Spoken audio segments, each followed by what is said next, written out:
their eyes closed, like they came out of the I didn't.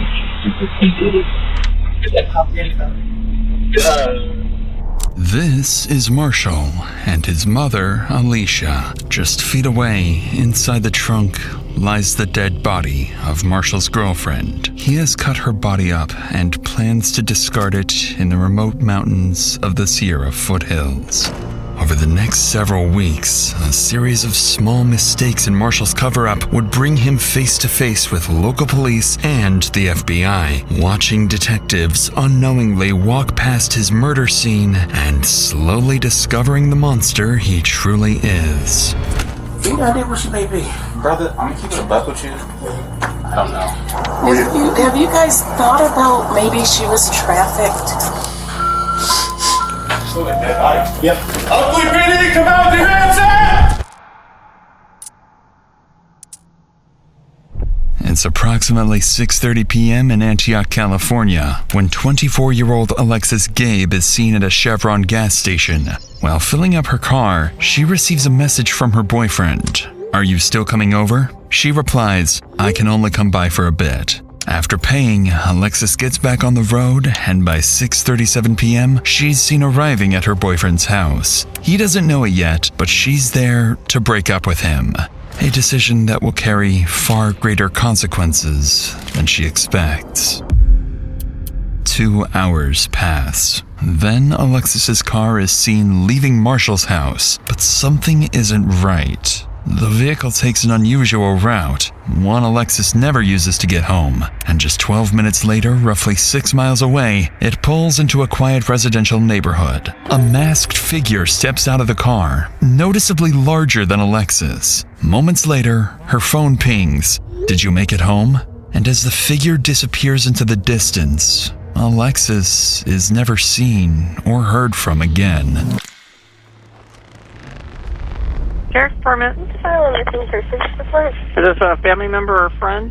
Family member. Sister. And how long ago did you last talk to her? No one's heard from her since she went to see her ex-boyfriend last night at 8:30. And she's not answering her phone or anything? No, it's going straight to voicemail. On the line is Alexis Gabe's sister. Her tone is urgent as she insists on filing a missing persons report immediately. To better understand the situation, dispatch sends Officer Rod Coutney to the family's home, and that's where he learns why Alexis's family is already fearing the worst. Good morning. How you doing? I'm Detective with the police department. I'm gonna get some info from you guys, and I'm gonna start looking for Alexis. That's okay. Okay. She ever make any sort of statements? No. Okay. Is she generally pretty happy? Yeah. Okay. She's always out.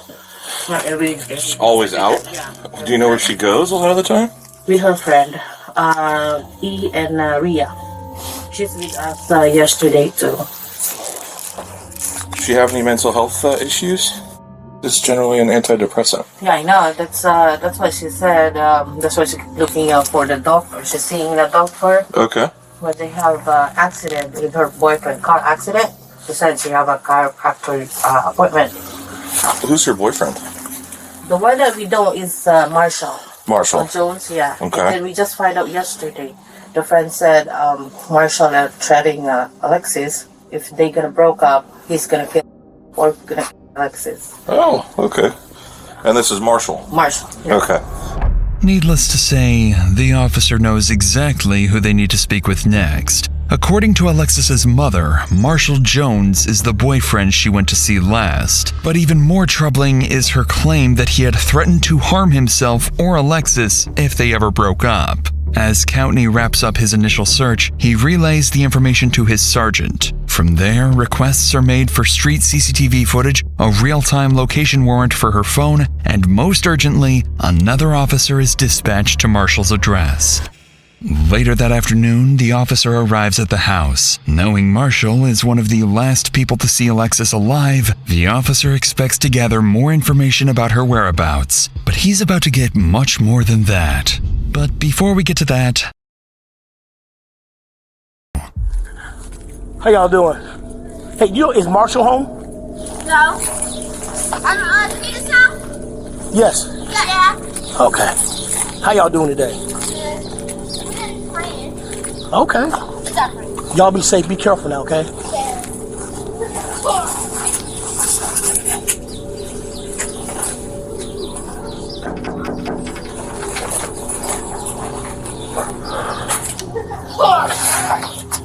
Hey, what's going on?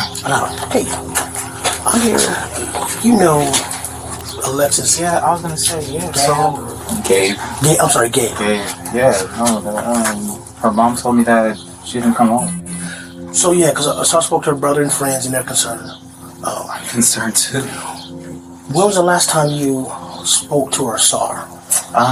You know what? I can. I'm the same way. Yeah, so I'll show you my call log.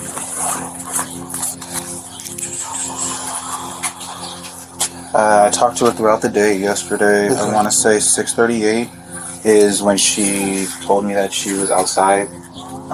She... Here? Yeah. I let her in. We hung out for a couple hours. She left around 9.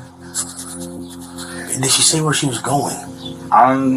Yeah, because I can show you text message. She said that... the more you can give me, the better, man. I was about to say, I remember her saying... This is from today. It's not delivering. I've been trying to call her. I was like, are you still coming over? You must still be asleep. She's like, I can only come by for a bit today. I was like, okay. Because she was doing some other stuff for her job that she was doing some running around for. Okay. You got idea where she may be?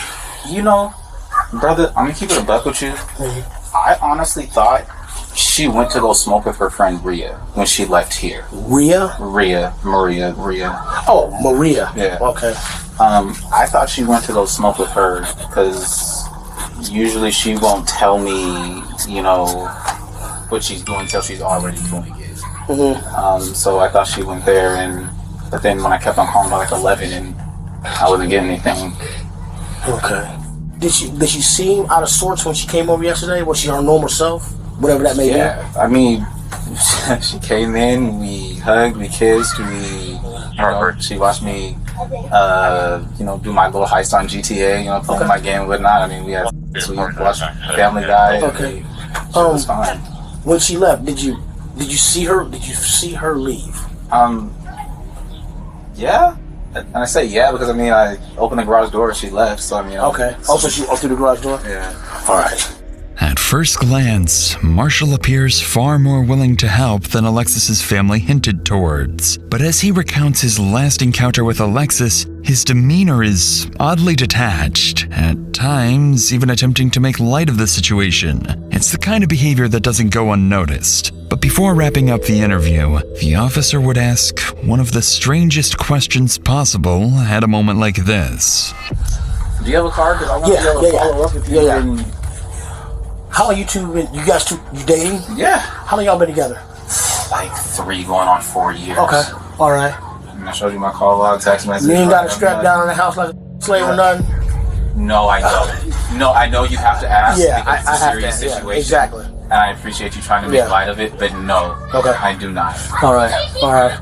On that strange note, the interview wraps, and the officer calls his sergeant, only to learn that, while this conversation was taking place, a major discovery had just been made a few miles away.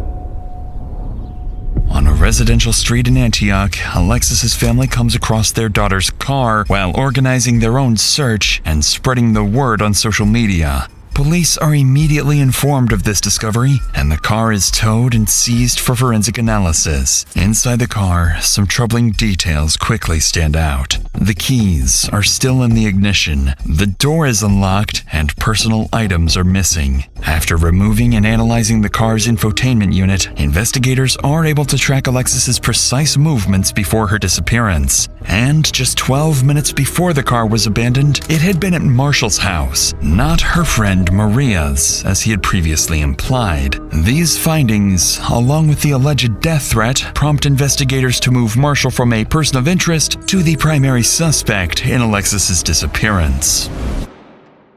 The following day, 2 detectives arrive at Marshall's house, suspecting he is the last person to see her alive and may have been withholding vital information. However, they're also here for something else. Something that will catch him completely off guard. Hey, I'm a detective minister real quick. Are you Alexis's Boyfriend, yeah. boyfriend? Okay, what's your name? Marshall? Marshall? Okay. Yeah, we're still looking for her. Have you heard from her at all? Or? I have not. I've been trying to call her. I've been texting. My text messages aren't getting delivered. My phone calls are going straight to voicemail. Gotcha. Okay. Huh. Yeah, basically at this point, like, I think this is the last place that we know that she was at. Right, and so we're just, obviously that's why we're kind of keying in on this area, you know? I understand, and like I was telling her mom, like, hey, I saw her, this is the last time. Yeah. You know, and I'm worried. Right. You know, and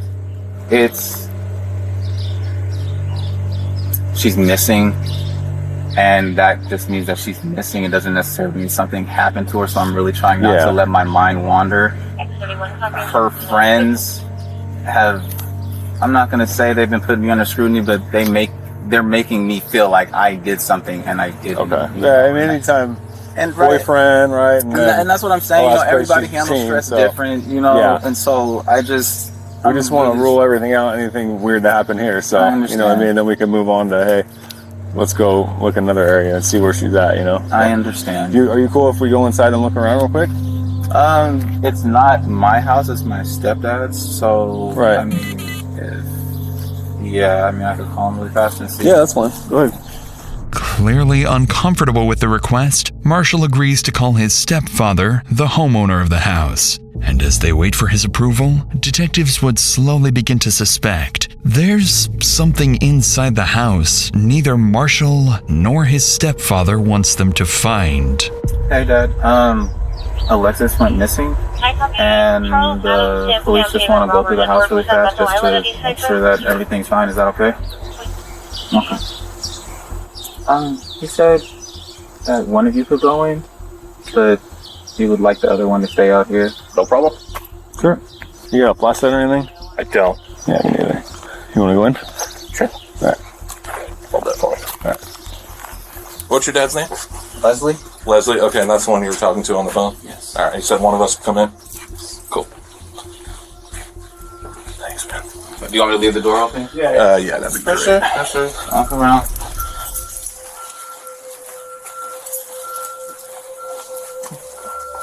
Anything of hers that's here? I mean, there might be some clothes that she left over. Okay. It's gonna be in my room. My room's a mess. That's fine.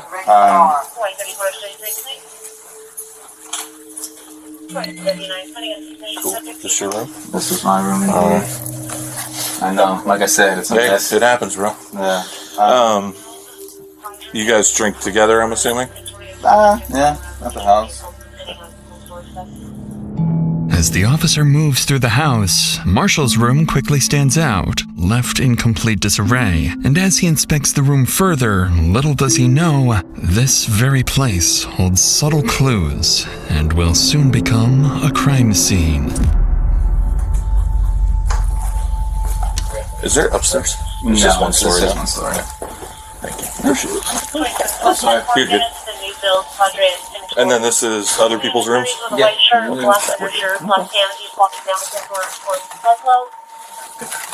Did you want to go in the backyard or? Probably not. Alright, I'm gonna close this door.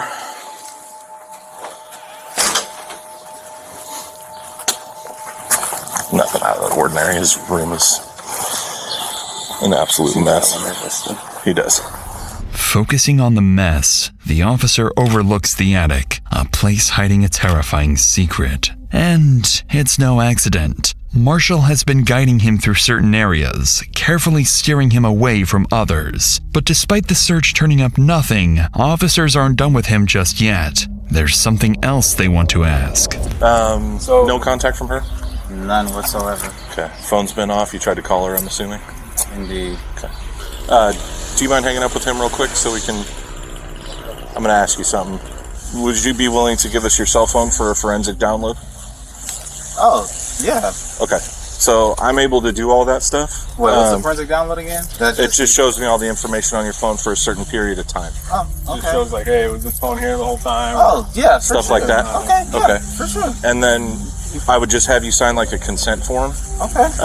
And then you can bring it down, sign the consent form down at the PD, and then I'd take your passcode, and then I would do it that way. Okay. They want to do a forensic download just to make sure that, you know, my phone is where I said it was, i.e. where I said I was. Yeah. But she was still here when he got home? Interestingly, detectives not only gain access to Marshall's phone, but also learn that his stepfather was allegedly at the house at the same time Alexis was there. So they make a note to speak with the homeowner as soon as possible to see if his account aligns with Marshall's. Shortly afterwards, Marshall gets into his stepfather's car and follows the officers to the station. As he drives, officers ahead notice something strange. He appears anxious, swerving slightly with something large in the back of his car obstructing his view. In reality, Marshall isn't just nervous. He's just realized he's driving straight to the police station with a car full of incriminating evidence. About 10 minutes later, Marshall arrives at the station, trying to steady himself, quietly questioning why he brought this car in the first place. And the second he steps out, he realizes the officers are onto him. You know what you all have? Yeah, blankets and whatnot. Wait, do you actually have to search it, or can you just look around? Because it's my dad's car, and No, I don't. Well, yeah, I mean, I kind of just want to lift the gate so I can see inside, you know? If that's cool. Again, it's not my car, it's my dad's, and you have my phone, so I'll open the gate for you, though, so that way you can look inside. That'd be great.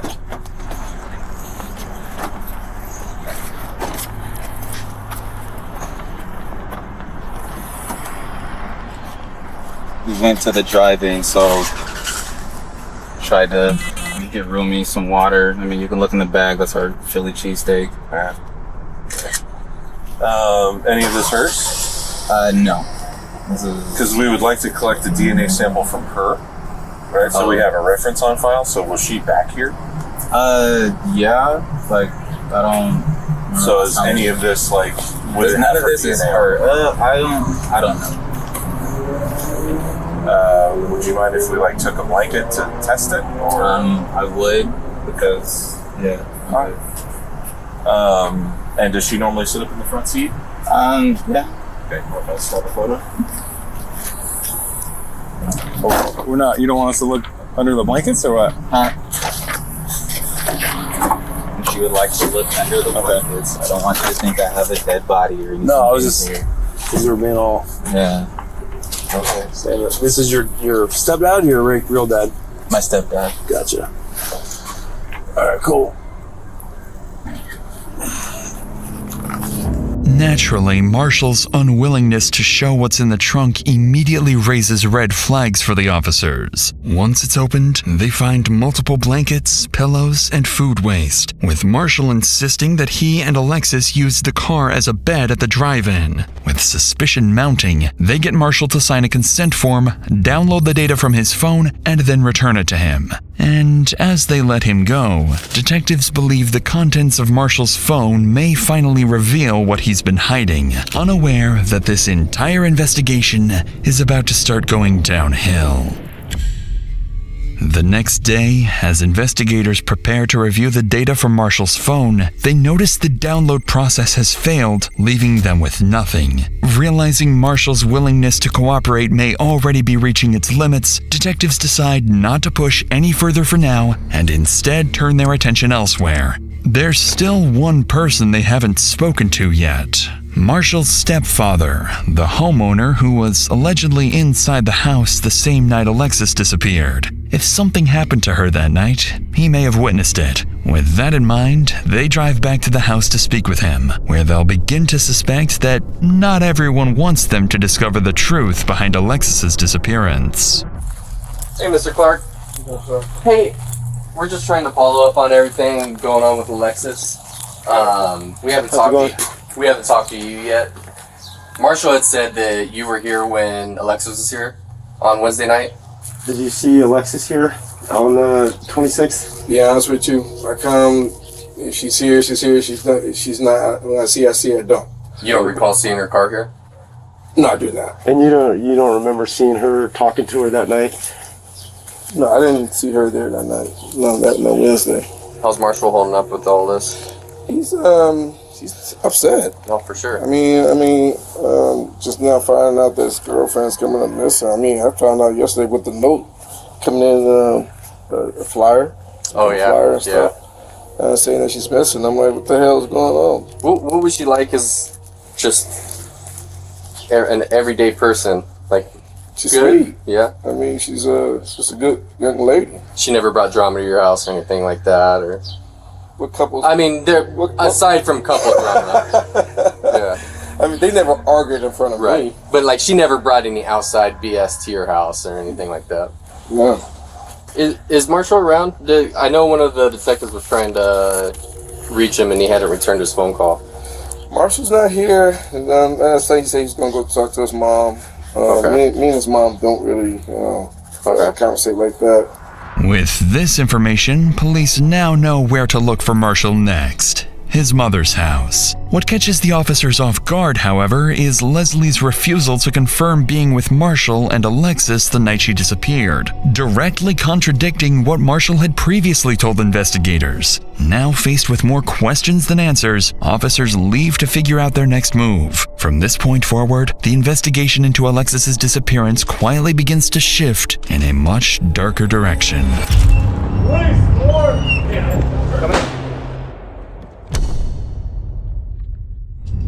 During the next several days, police visit Marshall's mother, Alicia Clark, looking for her son. But suspiciously, she claims she hasn't seen him since the night his girlfriend Alexis vanished. By now, investigators begin to consider a troubling possibility. Marshall may be on the run, and his family may even be covering for him. But their biggest piece of evidence is still to come. Just as the investigation seems to stall, CCTV footage is recovered from the route Alicia's car took the night she vanished.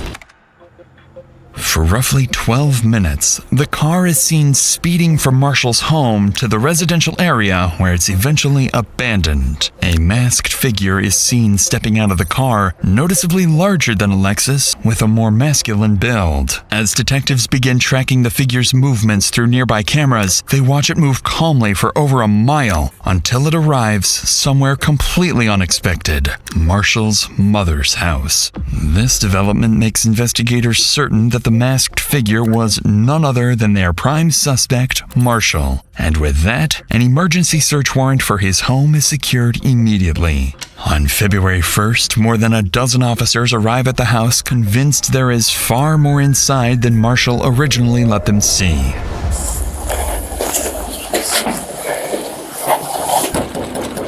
Oakley PD search warrant, open up! Never mind. Press the door with your foot. Yeah, hold it to the side and press it hard.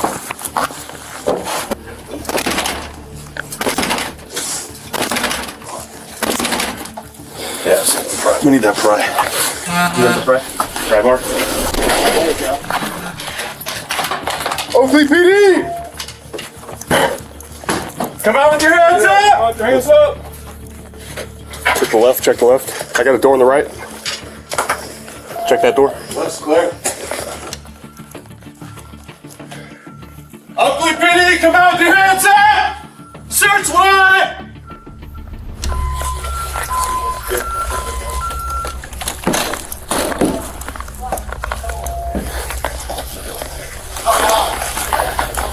Check that. Clear. As officers move through the house, neither Marshall nor his stepfather are anywhere to be found. But then, as they prepare to enter the garage, it doesn't take long for a vile discovery to emerge. Smell it? Smell like dead body. Yep. In the laundry room. Okay.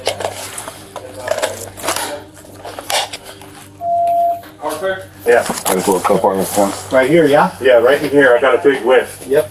Who's that backyard? All space? Yep. multiple officers begin to notice a distinct smell, one they believe to be the odor of a decomposing body. The scent appears to be coming from the laundry room and leads up towards the attic. So officers prepare to investigate and brace themselves for the worst. It looks undisturbed. Are we agreeing? It's been opened before. I don't know. It's right here, dude. Yeah. This points straight out to the garage. Yeah. So that's the thing, is like, That's the we gotta check the crawl space. Did anybody check inside that SUV or take a peek inside? I didn't see anything. It's locked. Okay. Scott, I'm gonna have this door closed for a second. I mean, there's pathways where they walked for electrical, but I don't see. No footprints, no drag marks. Yeah, I mean, it's just you can see where they're walking, Okay. doing something, but I don't.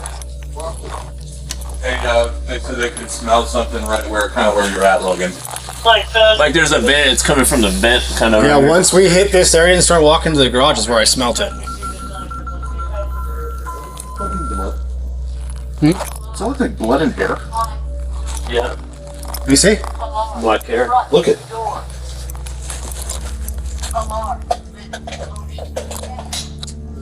That paint Could be blood, could be like mold. brown paint, but that could also be blood.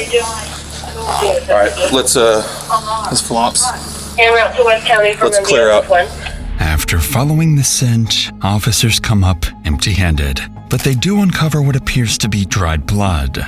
After clearing the entire house, officers are still unable to locate the source of the smell, so a canine unit is called in. If human remains are hidden somewhere on the property, this dog may be their best bet on finding them. I don't know if I got a big whiff right in the laundry room. Oh. It smelled like just dead body. Ooh. All right, let's see what we get. No worries.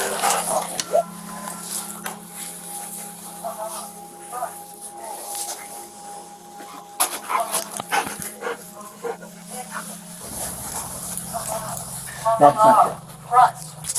So that is had none of the other behaviors that we're looking for. Keep checking. Okay, good girl. Alarm. Front door. And then that's the attached garage. Oh, can we go in there? Yes.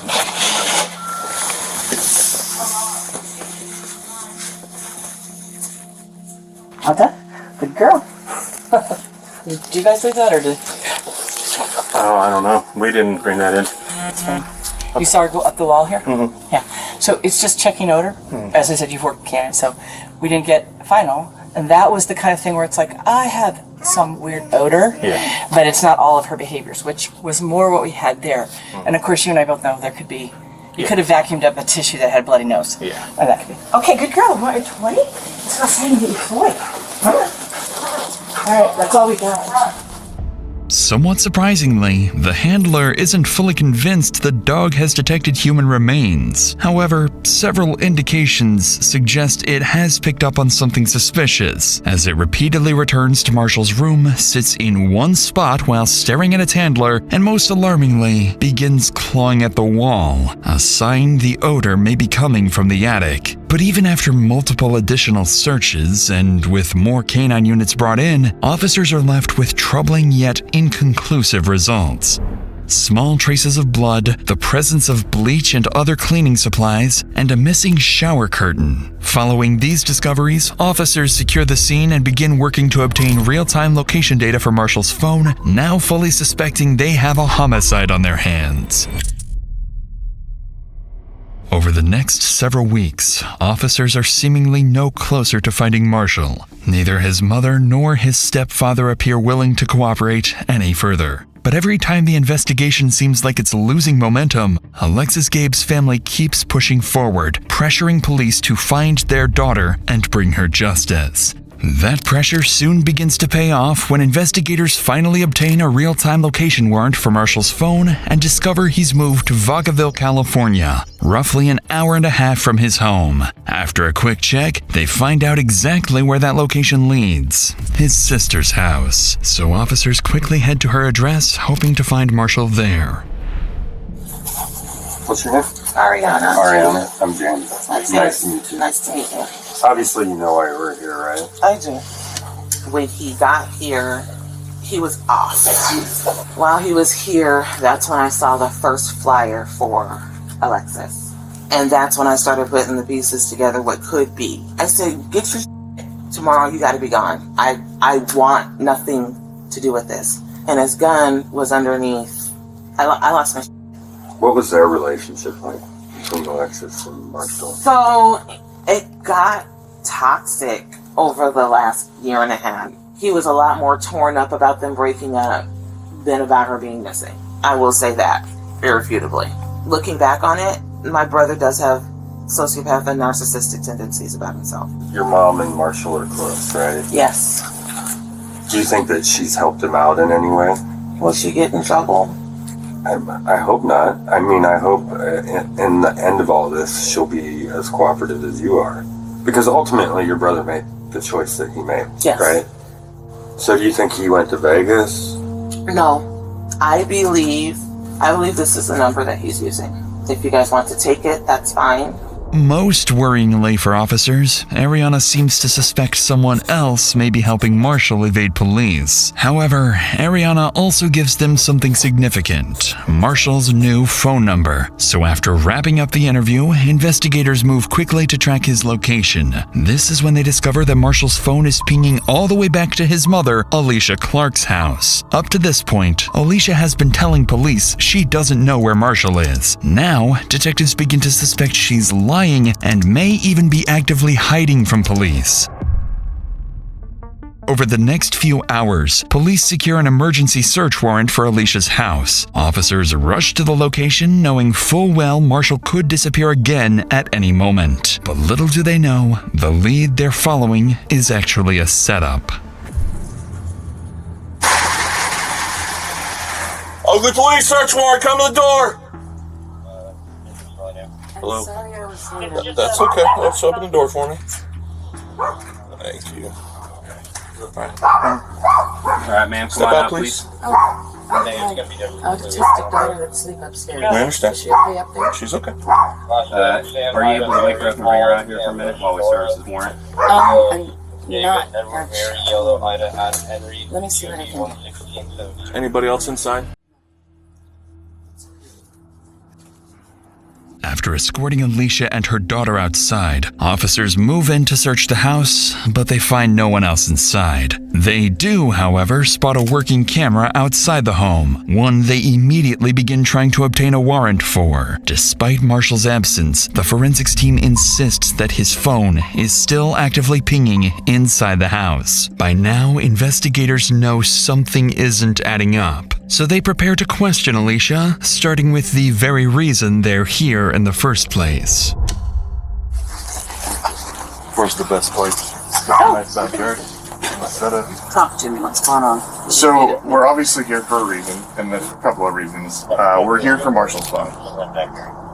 So we know it's here, but we don't want to tear your house apart too much. So if you could direct us to it, so we don't have to mess anything up. Where's the phone? It's upstairs in my closet in the green Hawaiian shirt, if you guys need it. Now I have a question. What do you guys need it for? You guys cloned it. So the cell phone thing, they went and did the download, but some of the files got screwed up, so we don't have everything. So we need that, and plus we know that he's had the phone after that. So that's the evidence that we're looking for. Strangely, Alicia appears unusually cordial with the detectives, despite having her house breached. She's even admitted to holding a wanted suspect's phone, yet treats it as if it's nothing serious. By now, investigators are more than suspicious of her involvement. They're convinced she not only knows where Marshall is, but more importantly, what he did to Alexis. He's obviously not here, so you know where Marshall is? Hand to God, I do not know.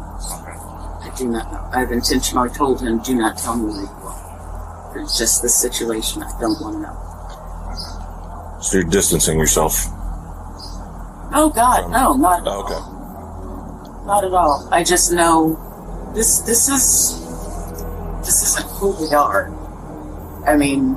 And we don't believe that. Yeah. We just. I better not. We just. You guys are just doing your job. Right. We have to try our best to get answers right. Yeah. So that's And why we do this. I'm definitely not distancing my son. I'm not. Okay. That's not the reason. What do you know? I know that the two of them had a solid relationship. I mean, for Valentine's Day,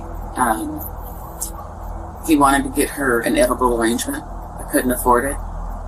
And so he went and got the chocolate, all of the stuff, built her an edible arrangement. I like that. I mean, that's the kind of guy he is. I've told him since he was younger, when you're dating, you want to make sure that you are so good to her that she's going to be comparing every other guy to you. Right away, this description of Marshall doesn't quite align with what investigators believe about their suspect, especially given his sister's earlier claims that he's a narcissist and a sociopath. If Alicia is fully aware of her son's alleged crime, then defending his character like this is not only disturbing, it's something most people would find nearly impossible to do. Sensing this may be more difficult for her than she's letting on, detectives decide to shift their approach, appealing to her emotions, hoping that if this is all an act, it's about to break. Because, I mean, obviously, we're still looking. She's still out there somewhere. And things don't look good. Yeah, it's hard to look that family in the face and tell them, hey, look, we don't really have anything to tell you. Have you guys thought about maybe she was human? Have you guys found that angle? I've heard that. Some people posting stuff on the internet and stuff. But a lot of people they don't have a good grasp on how human works. Right. You can't just snatch up a 24-year-old, 170-pound female. I mean, I'm just going to be straight up with you. Do you think Marshall had anything to do with this? God, no. No. Even if there's evidence that would suggest that he has something to do with it? You guys would have to prove it beyond a reason. Obviously. I don't want to leave you thinking that, for the lack of a better term, just... I know. Oh, God, no. No, not at all. There's a reason. I mean, I can only leave you with that. But I can't Well, like... that's even saying too much. You tell me... I don't want you to, like... To just... Like I just said, I mean, we've been... Both agencies here and the DA's office, we've all been working on this for 3 months now. We've looked every which way. Despite the detective's best efforts, Alicia doesn't appear to budge. And the worst part is that her dismissive attitude seems to work. Although officers inside manage to locate Marshall's phone, they find it's been wiped completely clean. And with nothing concrete tying Alicia to the disappearance, investigators are once again forced to leave empty-handed. With no body, no confession, and no idea where Marshall may have gone, Alexis's case slowly starts going cold. Months go by, with no new leads on Marshall's whereabouts. But then, investigators finally secure a warrant and obtain the CCTV footage from his mother's house. And as detectives start analyzing the footage, they begin to understand how Marshall managed to stay one step ahead of investigators for so long. Inside these large plastic bags, investigators believe are Alicia's remains and suspect Marshall's mother was aware of it. Following these developments, investigators reach out to Marshall's sister and learn he has a friend at an apartment complex in Kent and may be hiding there. Using travel records, CCTV footage, and anonymous tips, they zero in on a specific location, the Skyview 3322 apartments. On June 1st, more than 4 months after Alexis Gabe disappeared, the task force moves in to serve a murder warrant and finally arrest Marshall. But as they arrive and prepare to breach, nothing about this operation is about to go as planned.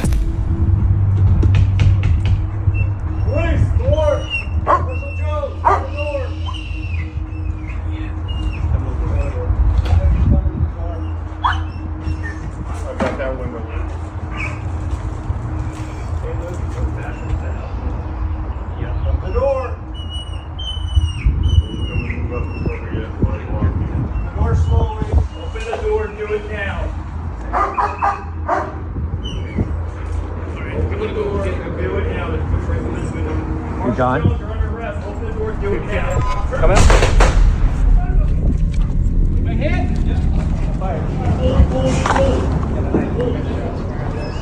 Yeah, came to the door with a knife.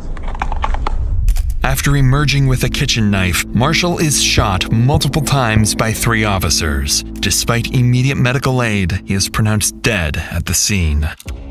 The following day, Paul Beard, chief of the Oakley Police Department, holds a press conference, announcing that Alexis Gabe's case is now officially being treated as a homicide, and that Marshall Curtis Jones had been charged with her murder before being shot and killed. But any real sense of closure for Alexis's family would not come until much, much later.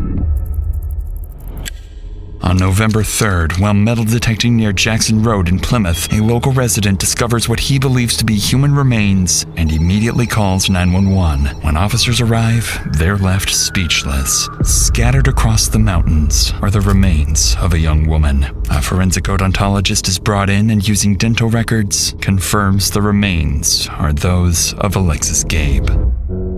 In the aftermath, her family expresses a mix of devastation and relief. They continue pushing for charges against Marshall's mother and hold memorials in Alexis's honor. To this day, Alexis's family continues demanding justice and launching a petition criticizing the Contra Costa County District Attorney's Office for its handling of the case and calling for stronger accountability for victims' families. But despite these efforts, Marshall's mother is only temporarily detained. Without sufficient evidence, she is never charged as an accomplice. And the same is true for the rest of Marshall's relatives, something that continues to infuriate Alexis's family to this day. As of now, there is still no definitive motive for Alexis's murder, only that their relationship was deeply toxic. And perhaps, when Alexis finally decided to break up with him, Marshall made a final, irreversible decision. If he couldn't have her, then no one could.